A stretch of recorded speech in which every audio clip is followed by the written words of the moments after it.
We are in Redding, California, where the heat index just seems to keep climbing and climbing.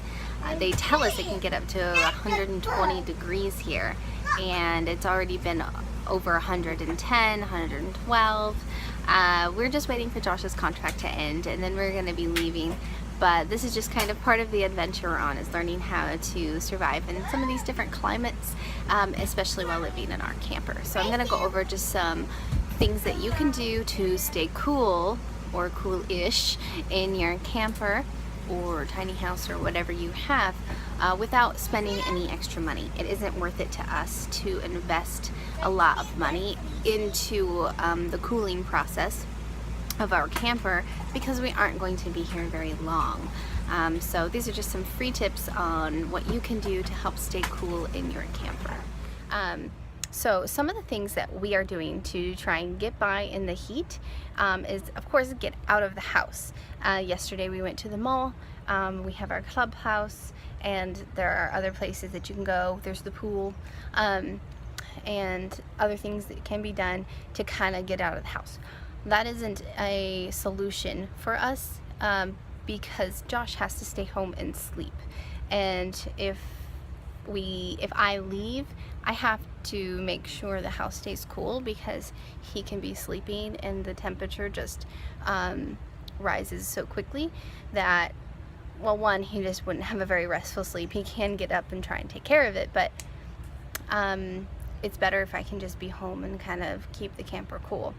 So some things that we've done are, one, we keep our awning up. And this keeps as much sun off of us as we can. We also are one of the easiest and most convenient places to come would be our campground's clubhouse.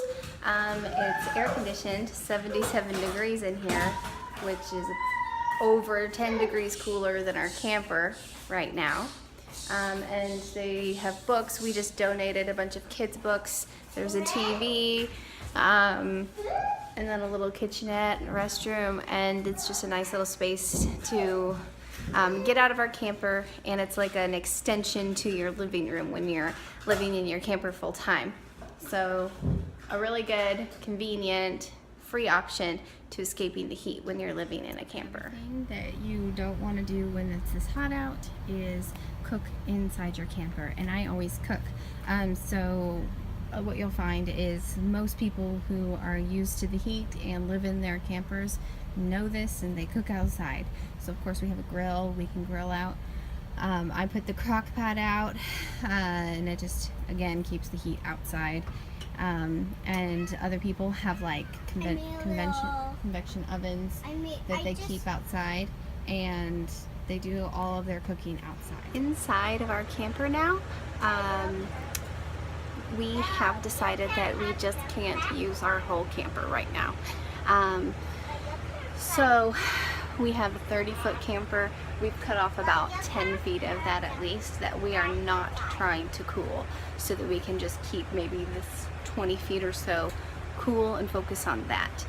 Our RV's air conditioner cannot function under this heat. So we had to get a second air conditioning unit, and in looking at that, there are different options out there. We cannot do like a window air conditioner because they're permanent, and we need something we can drive down the road on because we are not permanent. And then out of the portable air conditioning options, there's a lot to choose from again. We chose an air conditioning unit that we can get use out of all year long. Our air conditioner can be an AC unit, a fan, it can be a heater, or a dehumidifier. So it has 4 functions, and that's really important to us because we can't have a bulky object in our camper that we store for 9 months out of the year, and then maybe just a few months pull it out and use it, because space is a very valuable commodity when you're living in something this small. We have about 330 square feet roughly, so space is very valuable. So what we did is we put the air conditioning unit in our master bedroom, and we try to cycle that out using a fan. So we keep the portable in here, you can see, and then that fan blows the air out into this room. My husband has to sleep in there, so it's important that that room stays cool, and then all the excess can come out here and join us. We have the regular AC unit right here. We keep the main vent open to this main room. Then I've sealed off and tried to insulate as much as possible. The thing here with us is there are a lot of options, again, for trying to insulate your camper more efficiently, but they cost money. Maybe not even a lot, but we're not here but for a few more days, so it's not worth investing a lot of money into, and it's also not worth trying to store all of that stuff for later. So I'm just using free options of the stuff that we currently have on hand. So I'm trying to insulate our camper with whatever, and just deflect any sunlight that comes in.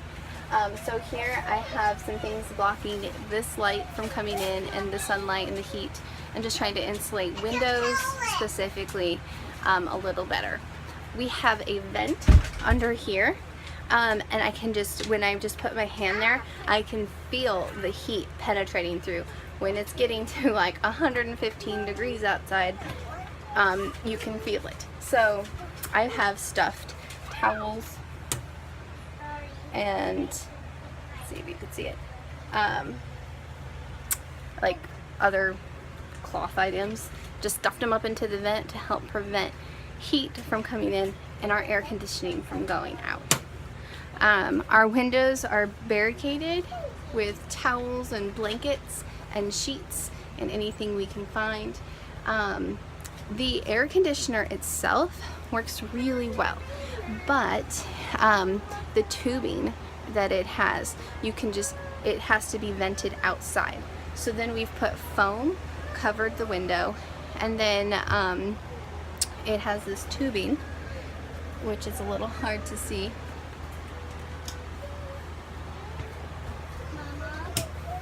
Just 1 minute.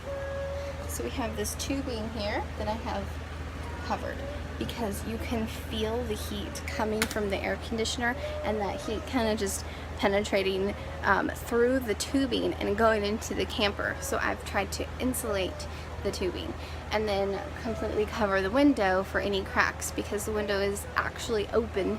We have it as closed as possible, but the air conditioner isn't made for camper windows, it's made for home windows. Here we have just the towels and whatnot. More on these windows as well. Now, because we have closed off the kids' bedroom and the bathroom, I have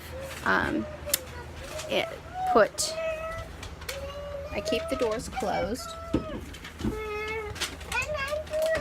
and I've put blankets under the doors to try and help prevent airflow between these rooms and the rest of the camper where we are. I've also been having the kids sleep out here at night, and this area has become their play area. This is normally our dining room, but I've put the table down, and it is now the kids' play area. Board games, blocks, they've played dinosaurs today, and now they're coloring pictures for their grandpa to send to him. But that's one of the good things about a camper, is that even though they're small, they're very versatile. And this is plenty big for my 3 kids. They're so little. They can do whatever they feel like doing right there. And they really enjoyed having a slumber party. Now, it might seem like, what's the difference going to be just blocking off this room, but as I walk in, I can tell a temperature difference. It's pitch black in here, so let's turn on a few lights. This is the room that I have put the mirror on to help deflect. So this is the girls' bedroom, and I've put their mirror here, and it helps reflect a lot of the sunlight that hits us in the evenings. For the most part, we have good tree coverage, but around 4 or 5 o'clock we get the sun on us, and it heats up the camper very quickly. So This mirror is just one way we can reflect some of that light from our camper. Covered the windows with blankets and sheets and Bob the tomato and whatever else we can find. Yesterday, you could tell an enormous difference when you were in this room versus the main living space. But today I've actually put a lot of effort into covering the windows and blocking off as much as I can and insulating this room as best as I can.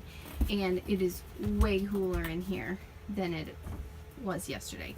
Way cooler, being it's probably like 95 degrees in here.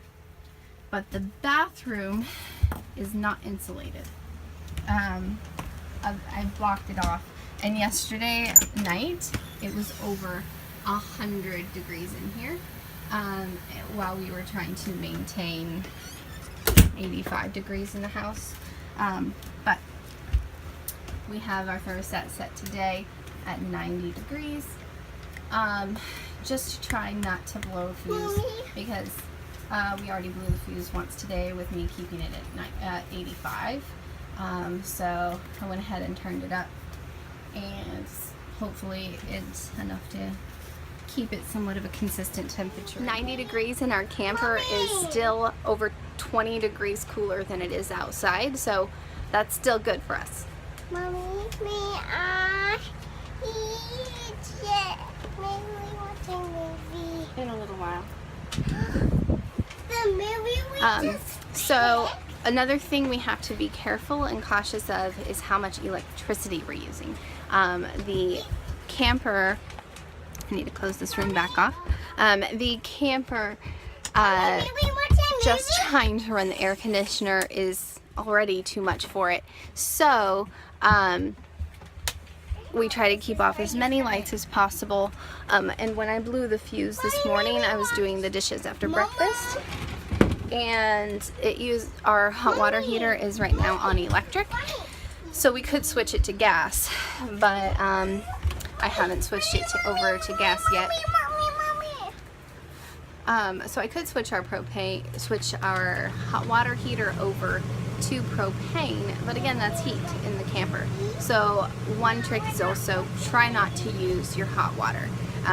Telling the kids to use cold water as much as possible, and just try and make sure I'm rinsing the dishes in cold water, and just keeping the dishwasher maybe lukewarm. Even then, I still blew a fuse. So just the air conditioner and our fans going, and when I'm done with this video, I'm going to turn the lights back down, because it's just too much for our air conditioner and too much for our camper. We have a 30 amp right now. We're hooked up to a 30 amp. So that's us trying to survive, and for free, keeping it as cool, livable as possible inside our camper. At night, I turned the air down to like 84, I think, last night, and because it was cooler outside in the evenings, we were able to keep the camper at 84 and sleep a little more comfortably. But during the day, this is a livable temperature for now.